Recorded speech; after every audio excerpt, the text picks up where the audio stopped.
स्वागत है आपका हॉर्नबिल टीवी भारत में। मैं हूं आपकी एंकर के खजानिया सोलो। आइए देखते हैं आज की बड़ी खबर।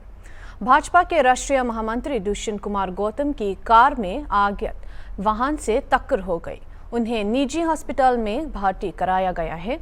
ये एक्सीडेंट कुंदराकी थाने क्षेत्र के बाईपास पर हुआ। स्थानीय नेता मेयर विनोद अग्रवाल समेत अन्य नेता भी निजी अस्पताल में उनके पास पहुंचे। दुष्यंत कुमार अपने इनोवा कार में सवार थे और उन्हें अब खतरे से बाहर बताया जा रहा है।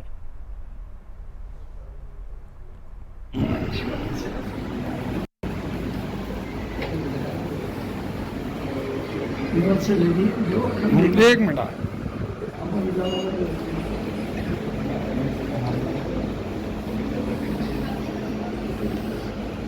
कैसे हैं मतलब ठीक है?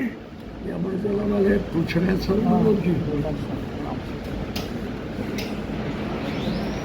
ऐसा है, दर्द है वो अंदर, वो मांसपेशी फटी है। क्या हुआ था मेयर साहब? हमारे राष्ट्रीय महामंत्री भारतीय जनता पार्टी के श्री दुष्यंत गौतम जी आज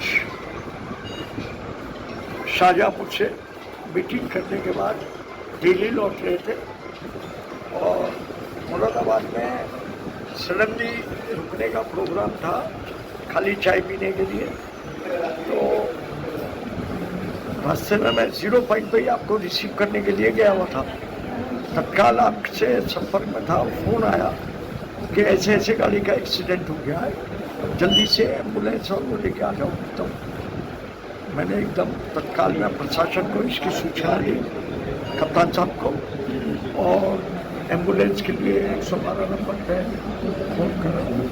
तत्काल एम्बुलेंस ही पहुँची और मैं 1 मिनट में पहुँच गया था और सारी पुलिस फोर्स पहुँच गई। पर गनीमत ये हुई कि गाड़ी पलट के वो साइड से दूसरी साइड में आ गई और दरवाज़ा खुलने से आप गिर गए। अंदरूनी चोट आई है।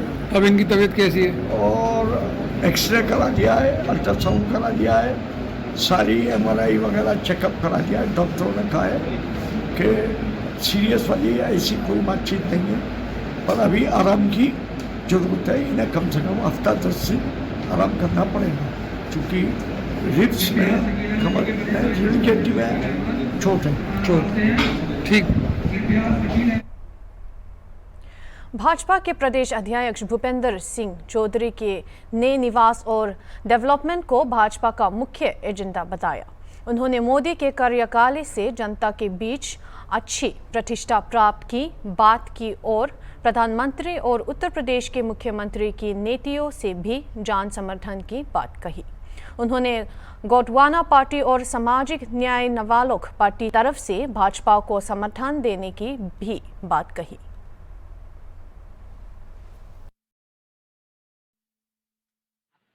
भारतीय जनता पार्टी के वरिष्ठ नेता,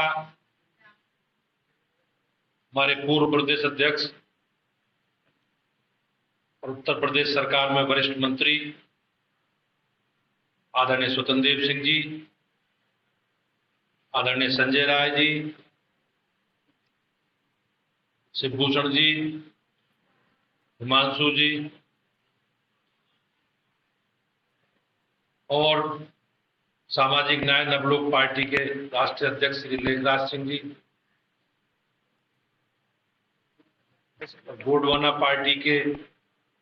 गोंडवाना गणतंत्र पार्टी के श्री रामनाथ गौड़ जी, सभी मीडिया के मेरे साथी भाइयों बहनों, लोकसभा चुनाव 2024 में भारतीय जनता पार्टी माननीय प्रधानमंत्री जी के नेतृत्व में लोकसभा चुनाव लड़ रही और भारतीय जनता पार्टी का जो हमारा एजेंडा है डेवलपमेंट का, विकास का, उस एजेंडे के आधार पर हम लोग देश में जनता के बीच में जा रहे हैं। माननीय प्रधानमंत्री जी की और उत्तर प्रदेश में माननीय मुख्यमंत्री योगी आदित्यनाथ जी की नीतियों से प्रभावित होकर और जो हमारा एजेंडा है डेवलपमेंट का, सुरक्षा का, विकसित भारत का, उसके साथ जुड़कर अनेकों पार्टियों ने इस विचारधारा के साथ जुड़कर हमारी पार्टी का इस चुनाव में समर्थन करने का निर्णय लिया है। आज ऐसी पार्टी, दो पार्टियों ने जिनका बड़ा व्यापक जनाधार है, ऐसी सामाजिक न्याय नवलोक पार्टी और गोंडवाना गणतंत्र पार्टी ने आज आप सब लोगों के सम्मुख इस चुनाव में भारतीय जनता पार्टी का, मोदी जी का, योगी जी का समर्थन करने का निर्णय लिया है। और मैं निश्चित रूप से जो हमारी सरकारों ने काम किया है, हमारे एजेंडे के साथ जुड़कर वो हमारे विचार के आधार पर एक बार पुनः मोदी जी के नेतृत्व में सरकार बने, इस संकल्प को उन्होंने अपने पत्रों के माध्यम से समर्थन को दोहराया है। मैं इन पार्टियों के सभी साथी कार्यकर्ताओं का, नेताओं का, पदाधिकारियों का, दोनों के माननीय अध्यक्षों का बहुत बहुत स्वागत करता हूं और ये अपेक्षा करता हूं कि जो उनकी अपेक्षा है, देश के विकास के साथ, एजेंडे के साथ जुड़कर उन्होंने देश की विकास यात्रा में जुड़ने का निर्णय लिया है, मैं उनका स्वागत भी करता हूं और उनके प्रति और उनके समर्थकों के प्रति धन्यवाद ज्ञापित भी करता हूं कि उन्होंने माननीय प्रधानमंत्री जी के और माननीय मुख्यमंत्री जी के नेतृत्व में चलने वाली विकास यात्रा के साथ जुड़ने का निर्णय लिया है और अपने संकल्प को हमारे संकल्प के साथ जोड़ा है। और हम सब लोग मिलकर माननीय प्रधानमंत्री जी को तीसरी बार प्रधानमंत्री बनाने के संकल्प के साथ एनडीए का पूरा कुनबा हम जनता के बीच में है। भाइयों बहनों, 2 चरणों के चुनाव हुए हैं और देश में 7 चरणों के चुनावों में, उत्तर प्रदेश में भी 7 चरणों में चुनाव हुए। फर्रुखाबाद में सलमान खुर्शीद के परिवार के सदस्यों द्वारा समाजवादी पार्टी सापा के पक्ष में वोट जिहाद के आरोपों के जवाब में भारतीय जनता पार्टी ने रोष व्यक्त किया है और चुनाव आयोग से मामले का संज्ञान लेने का आग्रह किया है। बीजेपी प्रवक्ता राकेश त्रिपाठी ने कहा, विपक्ष घबराया हुआ है, समाज के सभी वर्ग मोदी जी के साथ है। उन्होंने आगे जोर देकर कहा, जनता ध्रुवीकरण कराने वाले इंडिया गठबंधन को हरा देगा। इसलिए बहुत अकलमंदी के साथ, बहुत जज्बाती न होके, बहुत खामोशी के साथ एक साथ होके वोटों का जिहाद करो, क्योंकि हम सिर्फ वोटों का जिहाद कर सकते हैं और इस संघी सरकार को भगाने का काम कर सकते हैं। बहुत शर्म आती है जब मैंने आज ये सुना कि कुछ मुसलमानों ने आज यहाँ पर बैठ के मुकेश राजपूत की मीटिंग कराई। मुझे लगता है समाज से उनका हुक्का पानी बंद कर देना चाहिए। इतने मतलबी मत बनो कि बच्चों की जिंदगियों से खेलो, हमारे बच्चों की जानों से खेलो। आज कितने लोग CA/NRC में जेलों में बंद हैं और आपको बताने मुझे खुशी हो रही है कि उन बच्चों के कितने केसेस सलमान खुर्शीद साहब फ्री में लड़ रहे हैं। ये बहुत बड़ी बात है। हम लड़ रहे हैं, आपके लिए संघर्ष कर रहे हैं, लेकिन अगर आप साथ नहीं दोगे तो हम अकेले कुछ नहीं कर सकते, क्योंकि हमारी ताकत आप हो।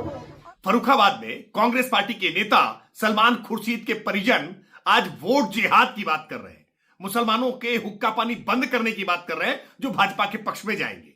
ये पूरी तरह से ध्रुवीकरण है। आज कांग्रेस पार्टी और समाजवादी पार्टी बौखलाहट में है। वो जान रही है कि बड़ी संख्या में आज सभी समाज के लोग, सभी वर्गों के लोग मोदी जी के साथ खड़े हैं, तो इस बौखलाहट में आज वोट जिहाद की बात कर रहे हैं। निर्वाचन आयोग को इसका संज्ञान लेना चाहिए और ऐसे लोगों को चुनाव में पराजित करके सही मायने में मजा चखाना चाहिए, जो समाज को हर तरह से बांटने की कोशिश करते रहते हैं। कोई मौका नहीं छोड़ते कि कैसे सांप्रदायिक सद्भाव को बिगाड़ा जा सके। समाजवादी पार्टी के नेता मुकेश सिंह चौहान को समाजवादी पार्टी ने उम्मीदवार घोषित कर दिया है। इसकी जानकारी की एक पार्टी के नेता ने दी। महासचिव कांग्रेस से वेणुगोपाल के बयान में ये घोषणा की गई है कि पार्टी अध्यक्ष मल्लिकार्जुन खड़गे ने मुकेश सिंह चौहान को उत्तर प्रदेश की पूर्व सीट से संयुक्त रूप से गठबंधन बनाने की मंजूरी दी है। इस मुद्दे पर हॉर्नबिल टीवी के डायरेक्टर निहाल पंडेस ने मुकेश सिंह चौहान से खास बातचीत की। 24 के लोकसभा चुनाव लगातार जोर शोर से चल रहा है। 2 फेज की वोटिंग भी हो चुकी है। इसी तमाम मुद्दे पर बातचीत करने के लिए हमारे साथ लखनऊ के पूर्वी सीट से प्रत्याशी मुकेश सिंह चौहान है। आइए आज उनसे बात करते हैं। वो कांग्रेस सीट से खड़े हैं। सर, आपका पहले तो बहुत बहुत स्वागत हॉर्नबिल टीवी में। धन्यवाद। सर, क्या तैयारी है आपके चुनाव को लेकर? मैं लखनऊ पूर्व विधानसभा से एक वार्ड का पार्षद हूँ, इस्माइलगंज प्रथम वार्ड का, और मैं लगातार जनता के बीच में रहता रहा हूँ और उनकी समस्याओं को उठाता रहा हूँ। और लखनऊ पूर्व विधानसभा से मैं चिरपरिचित हूँ और यहाँ के लोग के बीच में हमेशा रहा हूँ।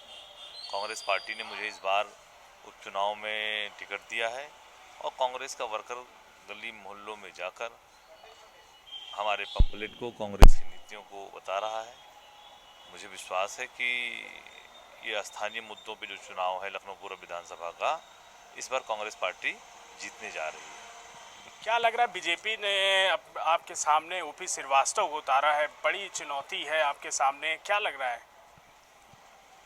ओपी श्रीवास्तव जी को तो मैं कोई चुनौती मानता ही नहीं हूँ। हाँ, उनको पूरे पूर्व विधानसभा की बाउंड्रीज नहीं पता है, गली मोहल्ले नहीं पता है। ये जनता जनार्दन चुनाव लड़ रही है और इस बार पूर्व विधानसभा की देवतुल्य जनता अपने बेटे, अपने भाई को, अपने दोस्त को वो विधायक देखना चाहती है, क्योंकि मैं स्थानीय मुद्दों पे चुनाव लड़ रहा हूँ। गली के सड़क, बिजली, पानी, स्कूल, इन इशूज़ पे चुनाव हो रहे हैं।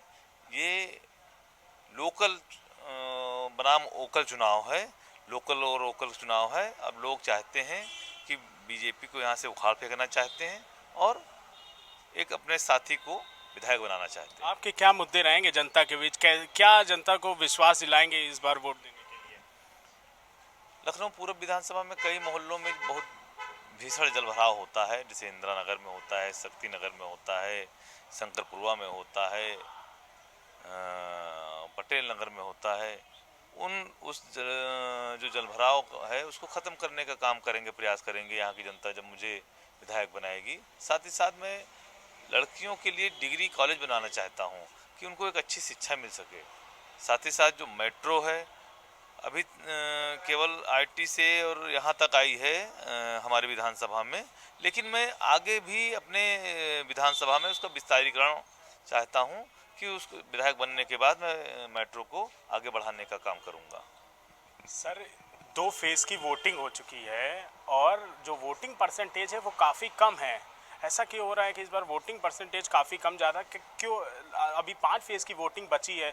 लोगों, जनता को कैसे जागरूक करेंगे? जो वोटिंग परसेंटेज है वो काफ़ी बढ़ना चाहिए। सरकार के प्रति नाराजगी है और उनका मतदाता निकल नहीं रहा है। गर्मी की वजह से सरकार के प्रति नाराजगी है। जो उनके मतदाता थे, जो उनसे उनके पर विश्वास था, जो आशा थी, उन्होंने उनको छलावा किया है। और इस नाते आप देखिएगा जब 4 जून को जब परिणाम आएंगे तो भारतीय जनता पार्टी को इस देश की जनता उखाड़ के फेंक देगी। बीजेपी तो कह रही है नए भारत का निर्माण किया जा रहा है, राम मंदिर जैसे मुद्दे थे, अब कहाँ रह गए? देखिए, भगवान की पूजा सभी लोग करते हैं, कुछ लोग ढोंग करते हैं। हम लोग तो हमेशा मंदिर जाते हैं, कोई जान भी नहीं पाता है। मकर संक्रांति को भी मैं सरयू स्नान किया और दर्शन किया, तो ऐसा नहीं है। हाँ, कुछ लोग ढोल नगाड़े के साथ जाते हैं, कुछ लोग चुपचाप जाके दर्शन कराते हैं। तो जनता सब जान चुकी है। जनता पर मुद्दों पे कांग्रेस पार्टी ने भी जब न्याय पत्र लेके आए हैं राहुल गांधी जी और खड़गे जी, आप देखिए उसमें केवल युवाओं की बात की गई, उसमें महिलाओं की बात की, उसमें श्रमिकों की बात की गई, ठीक है, उसमें मजदूरों की बात की गई। उसमें जो मुद्दे उठाए गए हैं, जो मनरेगा में 400 रुपये देने के लिए कहा कि मजदूरी देंगे, हम महिलाओं को 1 लाख रुपया देंगे महालक्ष्मी योजना के अंतर्गत, साथ ही साथ 30 लाख लोगों को नौकरियां देने का वादा किया है हमने। ये केवल हिंदू मुस्लिम की बात करते हैं। हमने ये कहा जो ग्रेजुएशन जिन्होंने कर लिया है उनको हम 1 साल की अप्रेंटिस कराएंगे और उनको 1 लाख रुपया देंगे। तो हमने तो केवल मुद्दों में बात की है, लेकिन भारतीय जनता पार्टी केवल इधर उधर की बात करती, कभी मुद्दों पे चुनाव नहीं लड़ती। अगर उन्होंने 10 साल में कोई काम किया होता तो मुद्दे बताते। वो आप उनके भाषण देख लीजिए, पहले और दूसरे फेज के बाद अनाप शनाप बकने लगे हैं। तो जनता इनको जान चुकी है और जनता जानती है कि अब ये जानने वाले इनको भगाना है। महंगाई चरम पे है, तो यहाँ घर में चूल्हा जलना मुश्किल हो गया है। तो अब उम्मीद करी जाए आपके साथ क्या 4 जून को सरकार भी इंडिया गठबंधन बनाने जा रही है कि नहीं? 100% इंडिया गठबंधन सरकार बनाने जा रही है और पूर्ण बहुमत में सरकार होगी। और आप देखिएगा ये 180 से ज़्यादा क्रॉस नहीं कर पाएगी बीजेपी। ये थे हमारे साथ बातचीत करने के लिए उत्तर पूर्वी के लोकसभा प्रत्याशी मुकेश सिंह चौहान। इनका साफ तौर पर कहना है इस बार 180 सीट बीजेपी नहीं क्रॉस कर पाएगी। साथ ही अब देखना होगा कि ये जीतते हैं कि नहीं, ये तो 4 जून को जनता बताएगी। वीडियो जर्नलिस्ट विजय के साथ Nihal Pandey, Hornbill TV, Lucknow. BJP ने देवोरिया लोकसभा से अपने उम्मीदवार के रूप में शशांक मानी त्रिपाठी को चुना है। जनता का कहना है कि बीजेपी सरकार ने पिछले 10 वर्षों में विकास कार्यों में कोई विशेष प्रगति नहीं की है और उनका भरोसा भी बिगड़ चुका है। ये समाचार कुशीनगर उत्तर प्रदेश का है और रिपोर्टर हरिंदर शर्मा द्वारा प्रस्तुत किया गया है। लोकसभा चुनाव 2026 के बारे में कुशीनगर की जनता ने बीजेपी को गंभीर आरोप लगाते हुए कोसा है और इस बार केंद्र में बदलाव चाहते हैं। नमस्कार, मैं हूं हरिंदर शर्मा और आप देख रहे हैं हॉर्नबिल टीवी भारत। आज हम उपस्थित हैं जनपद कुशीनगर के नगर पंचायत दुधई क्षेत्र अंतर्गत शाहपुर सराहा में और 2024 लोकसभा चुनाव को लेकर यहाँ पे जनता भी उपस्थित है और इन लोगों से जानेंगे कि इस बार लोग किस मुद्दे को लेकर वोट करेंगे और किसको जीत का सिरताज पहनाते हैं केंद्र में। इसी बारे में आइए जानते हैं, यहाँ जनता उपस्थित है। क्या नाम है चाचा जी? चरित्र कुशवाहा। अच्छा, ये बताइए कि इस बार 2024 लोकसभा चुनाव में आप किसको वोट कीजिएगा? अभी हम नहीं बतला देते। अच्छा, ये नहीं बतलाइएगा तो ये बताइए 10 साल से बीजेपी सरकार है अपने यहाँ पे, कितना खुश है उससे? ए बाबू जे ही आओ तो खुश है बा, या कहूँ जाना मोदी या चाहे योगी चाहे कोनो जनता भोट हो। अच्छा, बताइए ये सांसदीय चुनाव है, आपके लोकसभा में सांसद कौन है इस बार? तो अपन जांगर या खेती ना। चाचा जी पूछ रहे हैं कि सांसद कौन है, आपके सांसद कौन है? अच्छा, बताइए कि आपका सांसद कौन है? रमापति राम त्रिपाठी जी। 5 साल में क्या बार आए हैं यहाँ पे? यहाँ पर 1 बार आए हैं। 1 बार आए हैं जी। खुश हैं आप लोग बीजेपी सरकार से? नहीं, तरह पार्टी से हम लोग खुश हैं, लेकिन तरह मतलब यहाँ के जो सांसद हैं 1 से 2 बार आए हैं। रमापति राम त्रिपाठी जी आए हैं और यहाँ एक बार आए हैं, बस 1 बार आए हैं। ये बताइए बीजेपी द्वारा इस बार फिर एक नया कैंडिडेट खड़ा किया गया है, शशांक मणि त्रिपाठी। ठीक, क्या उम्मीद लगता है आपको कि वो अपने क्षेत्र का मतलब भला करेंगे? अब देखिए वो जब अभी क्षेत्र में आए नहीं है अपना, उनका अभी हम लोगों से परिचय नहीं हुआ है। जैसे आएंगे हम लोग जान लेंगे और हो सकता है कि उनका मतलब ठीक है। किसको वोट कीजिएगा आप लोग? अब देखिए अब सब मिला जुला करके तो मतलब बीजेपी का बन रहा है। अच्छा, बीजेपी का मूड है आप लोगों का। भैया आप किसको वोट कीजिएगा? नया युवा पीढ़ी है, कितना खुश है बीजेपी सरकार से और किसको वोट कीजिएगा? किसको वोट कीजिएगा? हम तो पंजा करेंगे वोट। पंजा करेंगे। अच्छा, ये बताइए कि बीजेपी सरकार से खुश नहीं है आप? नहीं, खुश नहीं। क्यों? बीजेपी सरकार राशन भी दे रही है, सब कुछ दे रहा है, इतना हमारा दे रही है, वो अपना थोड़ को दे रही है, अपना घर से दे तब ना। वो तो जनता की चुतिया बना रही है बीजेपी सरकार। तब ये सारे लड़के इस बार तो तैयार है, सड़क पर भीख मांग रहे हैं। सही बताइए, इस बार तो मोदी की गारंटी? कोई गारंटी नहीं है, मोदी अभी 0 पॉइंट पे है, 0 पॉइंट पे है। देखिए गोरखपुर में लगा है झंडा, जी मतलब तो आपका कैसे आप उम्मीद कर सकते हैं कि इस बार जो कांग्रेस आएगा तो कांग्रेस एकदम 100% गारंटी है, कांग्रेस से भी आ रहा है।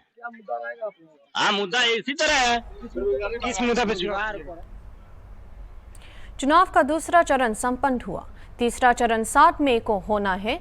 उत्तर प्रदेश के 16 सीटों पर चुनाव लड़ा गया, जो दिल्ली के नतीजों को प्रभावित कराने के लिए महत्वपूर्ण थी।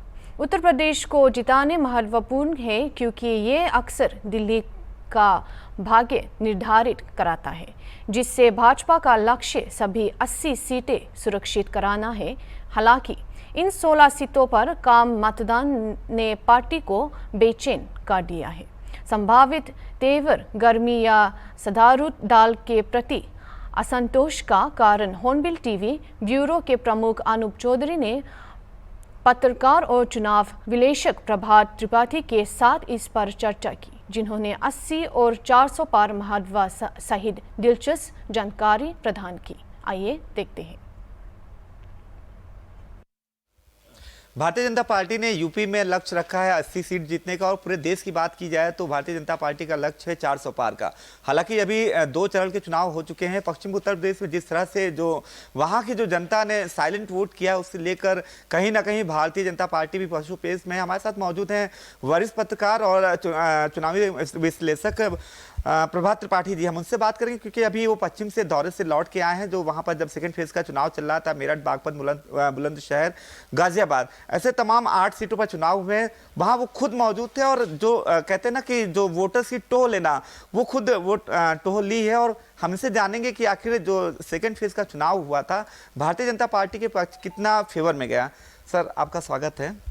सर, जिस तरह से सेकेंड फेज का चुनाव हुआ था, चाहे मेरठ की बात करें या बुलंदशहर की बात करें, गाजियाबाद की बात करें, आप चूंकि खुद वहां मौजूद थे, तो वोटर की जो टोह होती, वोटर जो साइलेंट वोटर था, क्या लगता है जिस तरह से यूपी में लक्ष्य रखा है भारतीय जनता पार्टी ने 80 का 80 सीट जीतने का, कितना उसके जो सेकेंड फेज का जो चुनाव हुआ 8 सीटों पर, कितनी सीटें भारतीय जनता पार्टी के खाते में जा रही हैं आपके हिसाब से? अनूप जी, मैं थोड़ा सा विस्तार पे आपको बताना चाहूँगा कि भारतीय जनता पार्टी ने आज से 7-8 महीने पहले एक ऐसी एक्सरसाइज की, एक मनोवैज्ञानिक मतदाता के बीच लाभ लेने के लिए उन्होंने एक नारा दिया 400 पार और यूपी में 80 पार, क्योंकि वो उन मतदाताओं पे एक मनोवैज्ञानिक बढ़त लेना चाहते थे कि जो एंटी कमेंसी केंद्र सरकार की हो या उत्तर प्रदेश की सरकार की हो, वो दूर हो जाए और लोगों को लगे कि अब भारतीय जनता पार्टी 400 पार कर रही है।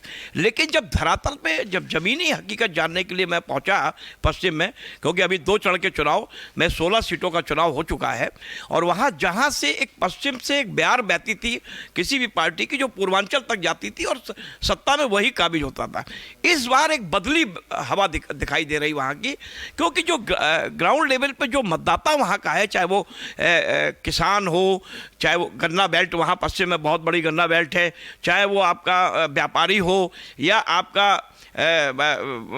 जितने भी लोग जो भारतीय जनता पार्टी से जुड़े हुए थे, बहुत बात करते थे कि भारतीय जनता पार्टी जो है हमारे लिए काम कर रही है, किसानों के आंदोलन। अभी के लिए इतना ही, और खबरों के लिए देखते रहिए हॉर्नबिल टीवी।